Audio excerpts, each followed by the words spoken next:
درود پاک کب کب کہاں کہاں اور کیسے کیسے کام آتا ہے۔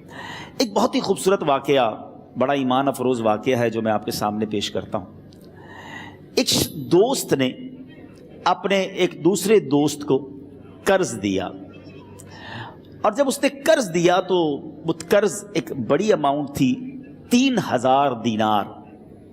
وہ ٹائم آ گیا جب اس ٹائم وہ قرض لینے کے لیے اپنے دوست کے پاس گیا کہ بھائی مجھے میرے پیسے واپس دو، تو اس نے کہا کہ پیسے تو نہیں ہے میرے پاس، میں کولیپس ہو گیا ہوں، بزنس اب میرا ختم ہو گیا ہے، میں تمہاری رقم نہیں دے سکتا۔ اس نے ایک اور ٹائم دے دیا اسے کہ ٹھیک ہے اب اتنے وقت دنوں کے بعد میں دے دوں گا۔ وہ ٹائم بھی گزر گیا، اور جب وہ ٹائم بھی گزر گیا تو اس کے بعد اس دوست نے کہا کہ اب تو پیسے دے دو بھائی، میرا ٹائم پورا ہو گیا ہے۔ پھر نہ دے سکا ٹائم۔ آخر کار معاملہ جو ہے وہ کورٹ میں چلا گیا، قاضی کے پاس چلا گیا۔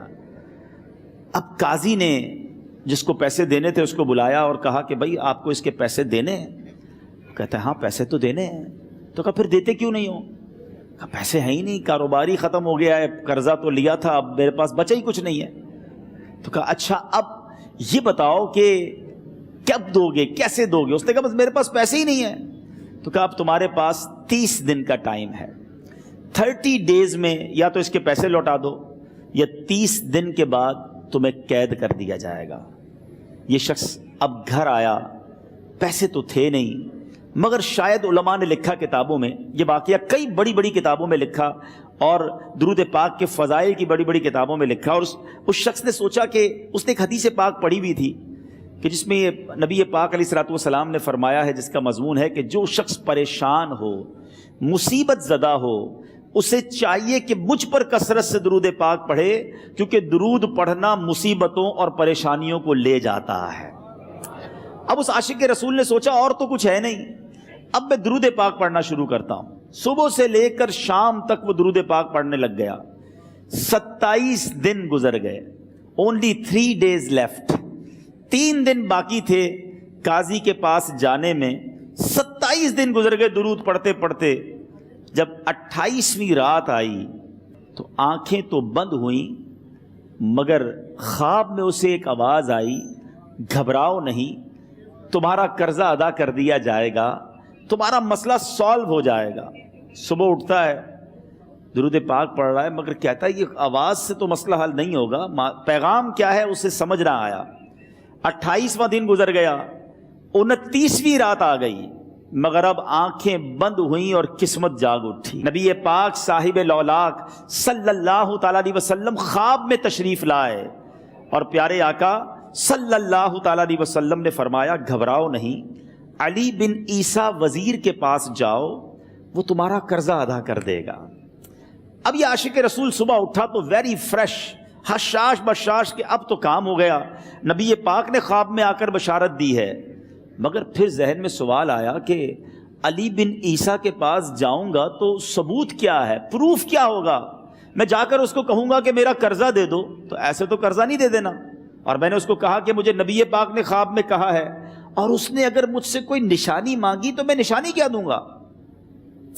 آخری دن تھا، 29واں دن تھا، وہ بھی درود پڑھتے پڑھتے گزر گیا۔ 30th نائٹ آ گئی، صبح وہ دن ہے جب عدالت میں جانا ہے۔ اب اس رات پھر نبی پاک علیہ الصلوۃ والسلام خواب میں تشریف لائے، اور آقا علیہ الصلوۃ والسلام نے فرمایا کہ علی بن عیسیٰ وزیر کے پاس جاؤ، وہ تمہارا قرض ادا کر دے گا۔ کہ حضور چلا تو جاؤں گا، لیکن اگر وزیر نے مجھ سے کوئی نشانی طلب کی تو میں کیا جواب دوں گا؟ پیارے آقا علیہ الصلوۃ والسلام نے کمال کا ارشاد فرمایا کہ علی بن عیسیٰ سے کہنا کہ تم روزانہ فجر کی نماز کے بعد 5000 بار درود پاک پڑھتے ہو، یہ راز فقط تم جانتے ہو اور تمہارا رب جانتا ہے۔ اب یہ جب صبح اٹھا تو ایک نشانی بھی مل چکی تھی۔ عدالت میں جانے سے پہلے وزیر کے دربار میں پہنچ گیا، اسے یہ ڈر تھا کہ آج پیسے نہ لوٹائے تو سزا ہو سکتی ہے۔ جب وزیر کے دربار میں پہنچا تو وزیر اپنے مشیروں کے ساتھ بیٹھا تھا۔ کہا مجھے آپ سے بات کرنی ہے۔ کہا بتاؤ کیا بات کرنی ہے؟ کہا میں ایک پیغام لایا ہوں آپ کے لیے۔ اچھا کس کا پیغام لائے ہو؟ کہا میں نبی پاک جناب محمد مصطفیٰ صلی اللہ تعالیٰ علیہ وسلم کا پیغام لایا ہوں۔ وہ عاشق رسول وزیر تھا، کہتا بتاؤ میرے آقا نے کیا پیغام دیا ہے؟ کہ حضور میں 3000 دینار کا مقروض ہوں، آج آخری دن ہے اور میرے آقا نے مجھے بشارت دی ہے کہ آپ سے کہوں کہ آپ میرا قرض ادا کر دیجئے۔ علی بن عیسیٰ کہتا ہے کوئی ثبوت ہے آپ کے پاس؟ ہے کوئی دلیل بھی ہے آپ کے پاس؟ میں کیسے مان لوں کہ آپ کو نبی پاک علیہ الصلوۃ والسلام نے بھیجا ہے؟ عاشق رسول کہتا ہے خالی ہاتھ نہیں آیا، میرے آقا نے مجھے دلیل بھی عطا فرمائی ہے، مجھے ایک ایویڈنس بھی دیا ہے، اور پروف یہ ہے حضور کہ آپ روزانہ صبح فجر کی نماز کے بعد نبی پاک صلی اللہ تعالیٰ علیہ وسلم کی بارگاہ میں درود و سلام کا نذرانہ پیش کرتے ہیں۔ جب تک 5000 کا عدد پورا نہیں ہوتا آپ اس وقت تک کسی اور سے بات نہیں کرتے، اور اے وزیر صاحب یہ راز صرف آپ کو پتہ ہے اور آپ کا رب جانتا ہے۔ اللہ اکبر! وہ وزیر تو جس کو کہے نا جھوم اٹھا، ایسا عاشق رسول وزیر تھا جو روزانہ صبح 5000 درود پڑھتا ہو، اس کی تو عید ہو گئی نا۔ وہ کہتا ہے مرحبا یا رسول اللہ، میرے آقا نے میرے درود قبول کر لیے، اس سے بڑھ کر میرے لیے سعادت کیا ہوگی۔ اب یہ وزیر اپنی سیٹ سے اٹھتا ہے، اپنے کمرے میں جاتا ہے، تھوڑی دیر بعد واپس آ کر اس عاشق رسول کے ہاتھ میں 3000 دینار رکھ کر کہتا ہے حضور پہلے 3000 دینار تو نبی پاک کا حکم کی میں ادب سے بجا لاتا ہوں، میرے آقا نے جو حکم فرمایا یہ 3000 دینار آپ کو پیش کرتا ہوں، حضور ایک اور 3000 دینار لیجئے۔ میرے گھر آپ آئے، اتنی اچھی خبر سنائی، آپ نے قدم رنجا فرمایا، یہ 3000 اس کا نذرانہ ہے، اور ایسا کیجئے 3000 اور لیجئے، اس سے اپنے بچوں کے لیے کچھ چھوٹا موٹا کام شروع کیجئے، اور ایک وعدہ کر کے جائیے آج کے بعد زندگی میں آپ کو جب بھی کوئی کام پڑے میں آپ کا بھائی ہوں، مجھے یہ خدمت کا موقع دیجئے گا۔ اللہ اکبر! وہ مقروض جو ایک رات پہلے 3000 دینار کا مقروض تھا، ہو سکتا ہے اس کے بیک آف مائنڈ یہ بھی چل رہا ہو کہ اب شاید کل میں نے جیل میں جا کر عدالت میں جا کر گرفتاری دے کر جیل میں جانا ہے، مگر اب 9000 دینار ہاتھ میں ہیں۔ عاشق رسول جھومتا ہوا نبی پاک کی یاد میں گھومتا ہوا اب عدالت میں پہنچا۔ عدالت میں everybody expecting over there کہ آج اس نے آنا ہے اور آ کر کہنا یہی ہے کہ پیسے تو نہیں ہیں، گرفتار کر لو، مگر جا کر اس عاشق رسول نے 3000 دینار جج صاحب کے ہاتھ میں رکھ دیے۔ قاضی کہتا ہے پہلے تو یہ بتاؤ پیسے آئے کدھر سے؟ تم تو کہتے تھے غریب ہوں، تم تو کہتے تھے کاروبار نہیں ہے، ایک مہینے میں اتنی بڑی رقم کا انتظام کیسے ہو گیا؟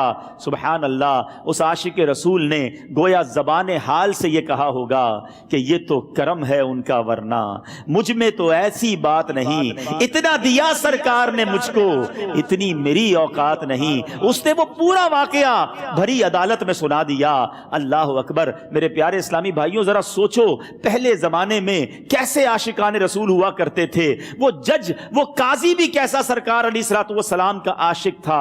اپنی سیٹ سے اٹھتا ہے، بھرے دربار میں بھری عدالت میں وہ اپنے چیمبر میں اپنے کمرے میں جاتا ہے، اور تھوڑی دیر بعد واپس آ کر اس کے ہاتھ میں بھی 3000 دینار ہیں، اور وہ 3000 دینار جو ہے وہ اس عاشق رسول کے ہاتھ میں رکھتا ہے کہ سارا ثواب علی بن عیسیٰ کیسے لے جائے، میں بھی تو نبی پاک کا غلام ہوں، میں تمہارا قرضہ میں ادا کرتا ہوں۔ اچھا، اب ایک اور عجیب سینیریو یہ بن گیا کہ جس نے کیس کیا تھا، جس نے دعویٰ کیا تھا، وہ بھی یہ سارا منظر دیکھ رہا تھا۔ کہتا ہے جج صاحب ذرا رکیے، میں بھی اپنے آقا کا امتی ہوں، اور ایک کام کیجئے قلم کاغذ منگوائیے، اس عاشق رسول کا قرضہ ہی میں معاف کر دیتا ہوں۔ اچھا، اب عاشق رسول نے وہ واپس 3000 دینار جو جج صاحب نے دیے تھے وہ واپس جج صاحب کو دیے کہ حضور یہ پیسے آپ ہی رکھ لیں، قرضہ ہی معاف ہو گیا، اب آپ کے پیسے کا میں نے کیا کرنا ہے؟ جج صاحب کہتے ہیں جو پیسے نبی پاک کے نام پر نکالے ہیں اب مجھے واپس نہیں چاہیے، یہ بھی تم اپنے ساتھ لے جاؤ۔ اللہ اکبر! میرے میٹھے اسلامی بھائیوں، وہ عاشق رسول ایک رات پہلے 3000 دینار کا مقروض ہے، اب 12000 دینار لے کر گھر کو واپس جا رہا ہے۔ اس ایک واقعے کے اندر جو ہم سب کے لیے درس ہے، جو ہم سب کے لیے پیغام ہے، شاعر لکھتے ہیں نا، دکھوں نے تم کو جو گھیرا ہو تو درود پڑھو،